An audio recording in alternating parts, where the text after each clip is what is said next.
Oke, sekarang jam 5-an mau cari perbukaan puasa, terus mau ke tempat ada acara sih, mau berbuka bersama UAS, nggak jauh dari rumah. Beliau bikin acara program dakwah pinggiran, kajian pinggiran kota, jadi beliau sekalian berbuka puasa hari ini, jadi pengen ke situ.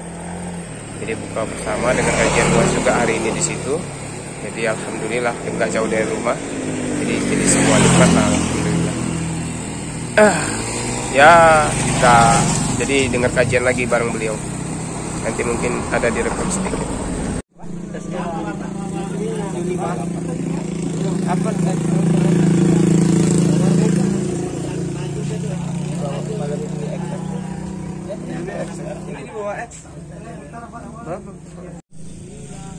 Ini adalah pesantren yang diinisiasi oleh UAS dan beliau mengajak masyarakat untuk bersama-sama berwakaf untuk pembangunan pesantren ini.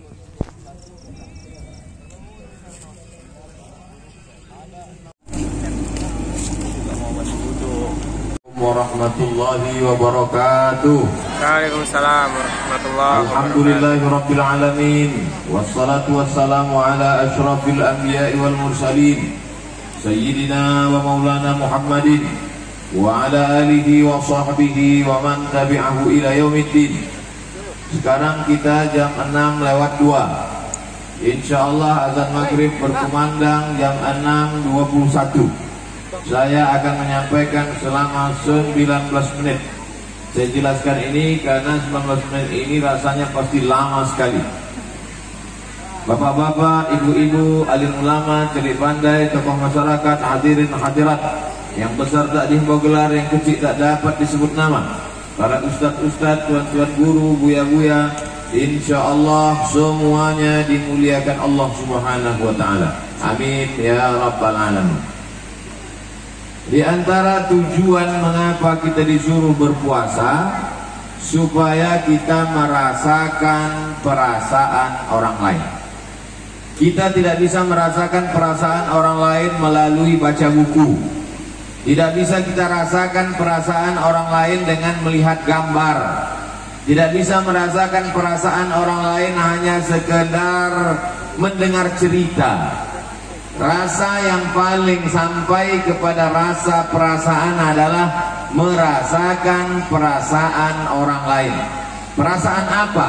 Perasaan lapar. Lapar itu tidak bisa didefinisikan dengan terminologi, etimologi, lapar menurut bahasa, lapar menurut istilah. Maka langsung saja kita rasakan, inilah dia lapar itu. Bagaimana rasanya lapar? Tak usah dibahasakan, tidak usah diceritakan, tapi cukup kau rasakan. Setelah kau rasakan rasanya lapar, begitulah anak yatim, fakir miskin, duafa, orang jompo, orang tak mampu lapar. Setelah kau rasakan rasa lapar itu, maka bangkitlah semangat ingin berbagi. Banyak orang lapar, tapi laparnya hanya untuk menumpuk kelaparan. Dibalaskan sakit hati tidak makan itu pada azan maghrib. Akhirnya sholat maghrib pun tinggal, wudhu maghrib untuk isya, 5 menit menjelang isya baru sholat maghrib. Bukan itu tujuan Ramadan. Tujuan Ramadan adalah setelah kita rasakan sakitnya makanan bekas. Berapa banyak yang nampaknya sesuatu tak berharga pada dirimu, tapi bagi orang lain itu amat sangat berharga.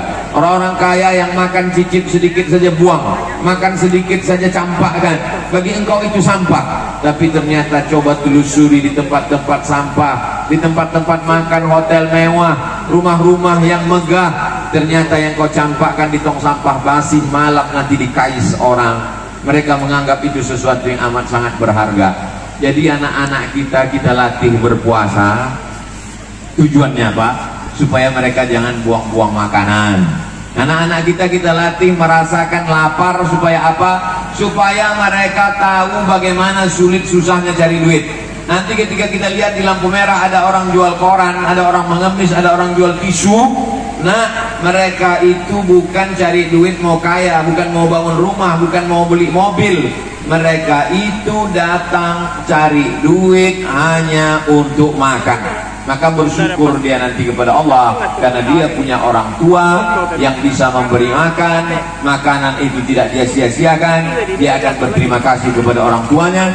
Man lam yashkurin nas lam yashkurillah. Orang yang tak pandai berterima kasih kepada manusia, dia tidak akan pernah bersyukur kepada Allah Subhanahu wa taala. Poin pertama yang ingin saya sampaikan adalah bahwa untuk merasakan lapar itu kita perlu merasakan langsung, tidak dengan teori-teori.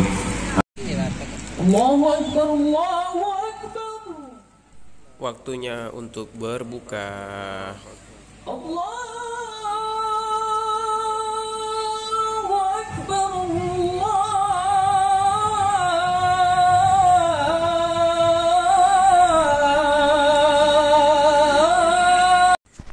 Habis maghrib kita makan malam. Lauknya hari ini adalah kambing. Alhamdulillah, syukurillah.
كتب عليكم الصيام كما كتب على الذين من قبلكم لعلكم تتقون.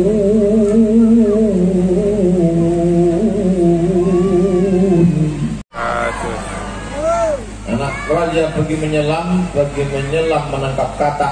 Dari bunyi sambutan salam nampaknya membuka 2 kotak. Bapak, ibu-ibu, hadirin hadirat, alim ulama, jadi pandai, tokoh masyarakat, yang besar tak diimbau gelar, yang kecil tak dapat disebut nama.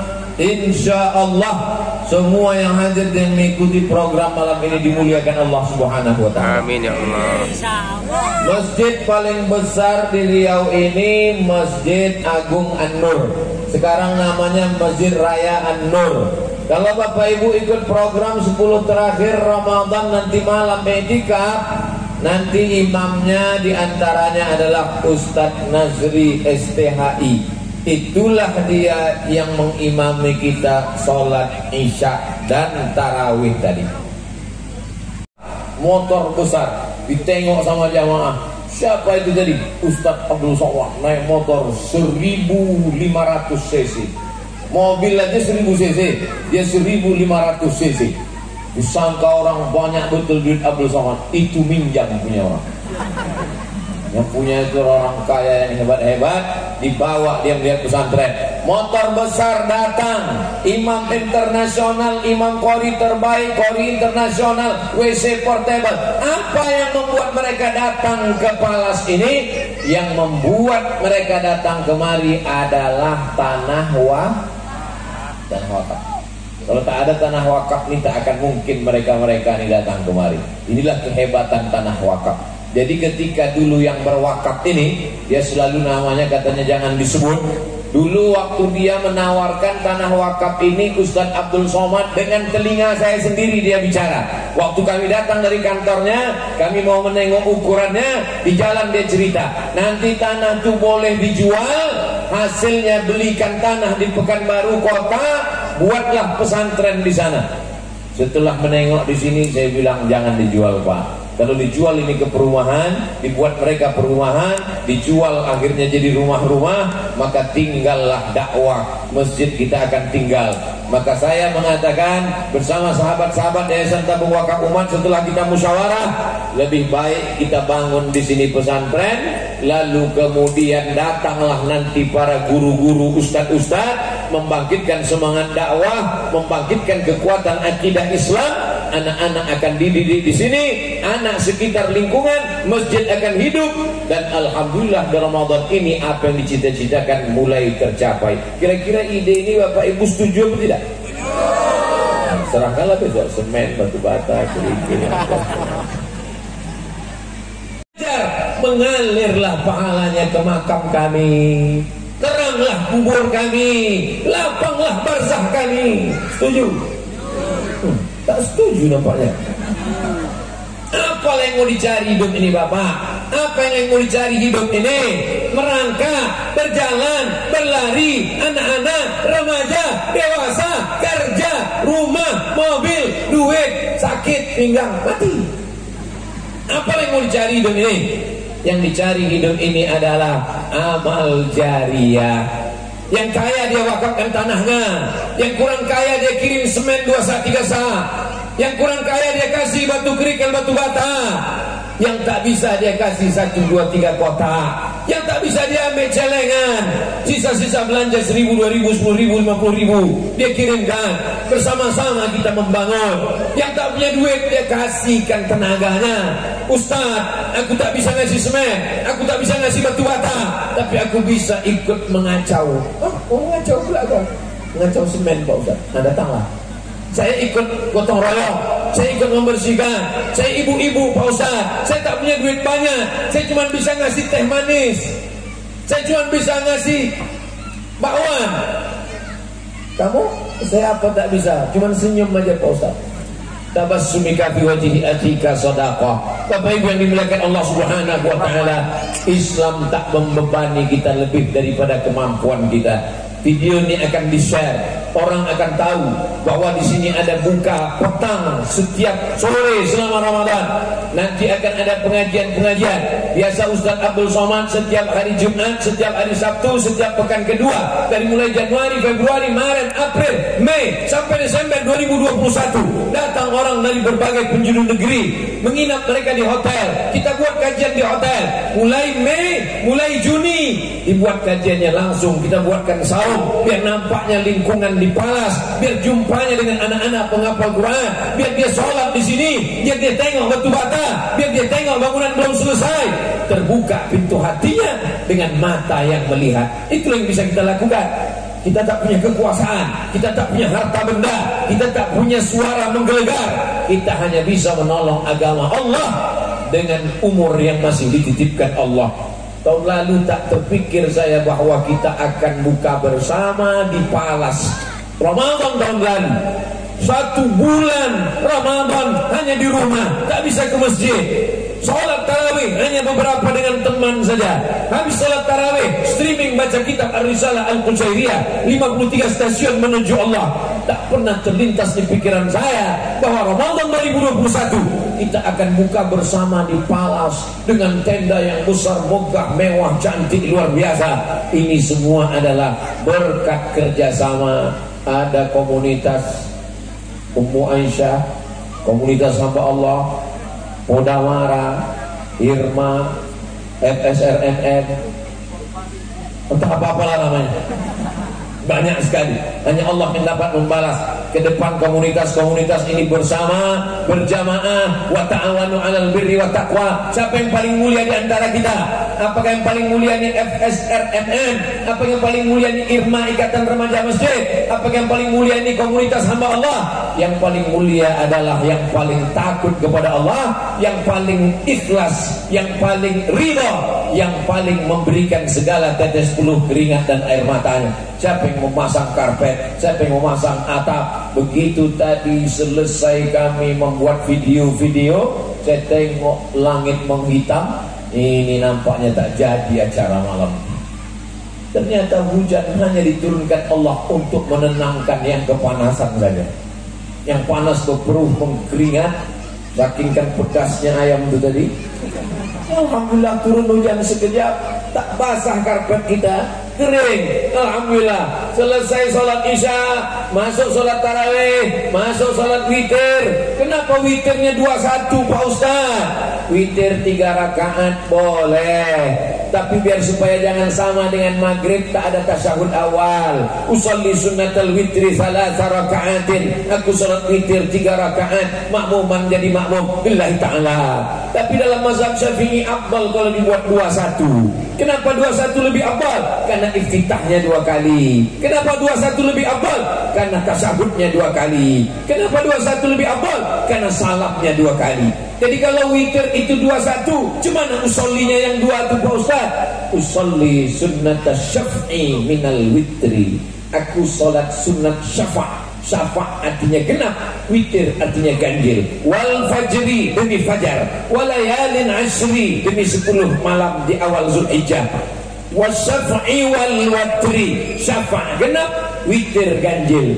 Genap ganjil jadi 3. Usolli sunnat syaf'i minal witri. Aku sholat sunat syafa' sepaket dengan witir 2 rakaat. Setelah itu salam tegak lagi, baru 1. Usolli sunnatal witri raka'ataini lillahi ta'ala. Itulah maka Bilal kita tadi mengatakan, sallu sunnatal witri. Salatlah kamu salat witir raka'ataini 2 rakaat.